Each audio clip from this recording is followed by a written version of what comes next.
Big Brother is watching you.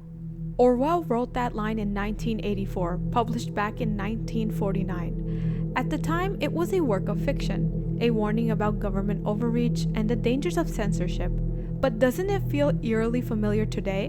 Because in just the past few weeks, we've seen real-world examples that sound like they were ripped straight out of a dystopian novel. A developer working on Ghost of Yotei was fired after her comments about Charlie Kirk sparked outrage online. Jimmy Kimmel's late-night show was suspended indefinitely for remarks about the same topic. Whether you agree with those comments or not is beside the point. The bigger issue is that creative voices are being shut down. And it's not stopping with comedians or individual developers. It's creeping into video games, one of the most influential and boundary-pushing art forms of our time. Games are being pulled from storefronts like Steam. Developers are being pressured to self-censor. Studios are making decisions not out of creative vision, but out of fear. The boundaries of what games can be are shrinking. So the question is this: what happens to gaming as an art form when outside forces, politics, corporations, activists, even banks, get to decide what's acceptable to create, to play, or even to think about? This isn't a new struggle. Every art form that becomes culturally powerful eventually faces attempts to control it. Books are banned from schools and libraries. Films have been censored or outright destroyed. Music had warning labels slapped on it just for including the wrong lyrics. And now it's gaming's turn under the spotlight. What makes this especially dangerous is that video games are interactive. They don't just show you a story, they make you part of it. That interactivity is what makes them powerful.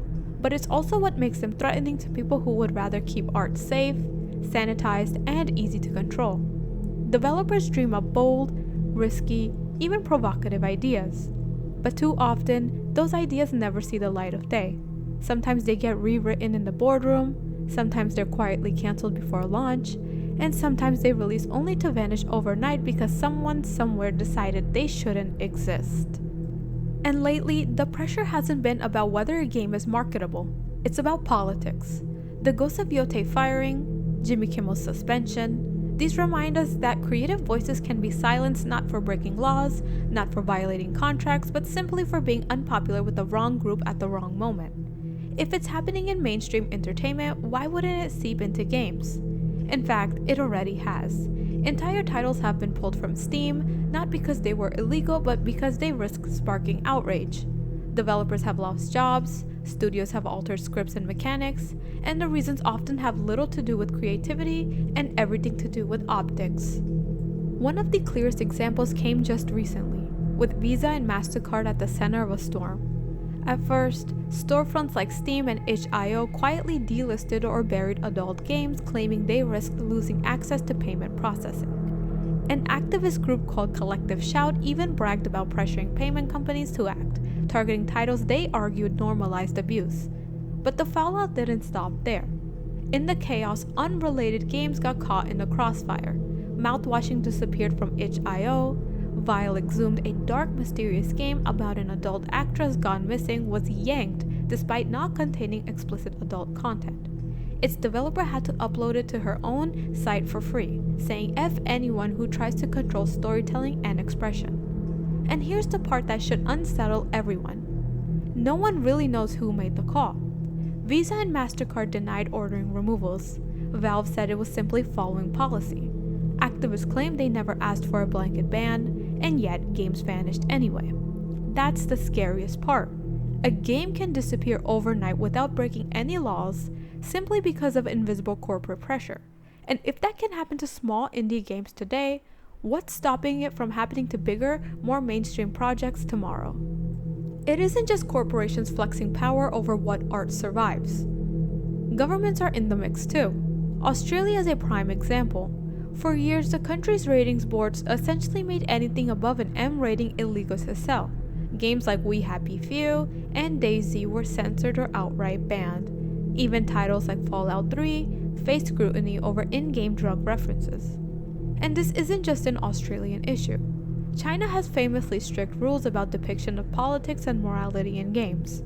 Germany once required publishers to alter violent games by removing blood, changing enemies into robots, or modifying historic symbols in sensitive contexts. Zoom out and you see a pattern: political pressure, corporate pressure, financial pressure, all converging to decide what we can and can't play.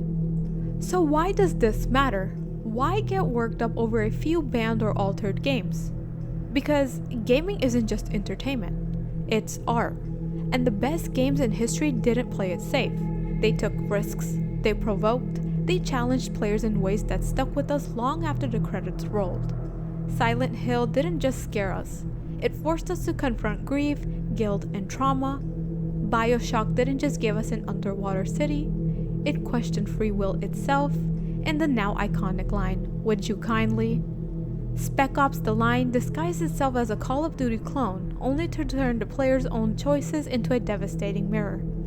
Journey proved that silence and subtlety could be more moving than any cutscene. And yes, even controversial titles like Manhunt, Hotline Miami 2, or Hatred, whether you loved or hated them, pushed the boundaries of what games could depict. These games mattered not because they were safe, but because they weren't. The danger of censorship isn't just what we lose one or two edgy titles. It's what we lose the willingness to take risk at all. How many future BioShocks, future Silent Hills will never exist because studios decide it's safer not to try? It's tempting to shrug and say it's just one developer, just one game. But it never stops at one, does it? Once you normalize censorship, once you let corporations and government decide what art is acceptable, you don't just eliminate bad ideas, you eliminate risky ideas, weird ideas, and challenging ideas. And that's how you end up with a safer, cleaner, blander gaming landscape. The scariest outcome isn't that one game disappears. It's that entire generations of developers learn that it's safer not to speak, not to experiment, not to push the medium forward. The more gaming grows, the bigger the target it becomes. Activists want to shape it, politicians want to regulate it, banks want to sanitize it. But the result isn't a healthier industry. It's a smaller, weaker one. So we circle back to Orwell. Big Brother is watching you. The question isn't whether you agree with the Ghost of Yotei developer, whether you like Jimmy Kimmel, or whether you'd ever play the games pulled from Steam. The real question is, do we want gaming, the most interactive, expressive art form of our time, to keep pushing boundaries? Or do we want it to shrink into something safe, sanitized, and controlled? Because once we lose that freedom, we don't just lose controversial games, we lose the heart of gaming itself. Thanks for sticking with me. If you enjoyed this dive, hit like, subscribe, and drop a comment down below. I'd love to know your thoughts. I'm Loweb, and I'll see you in the next one.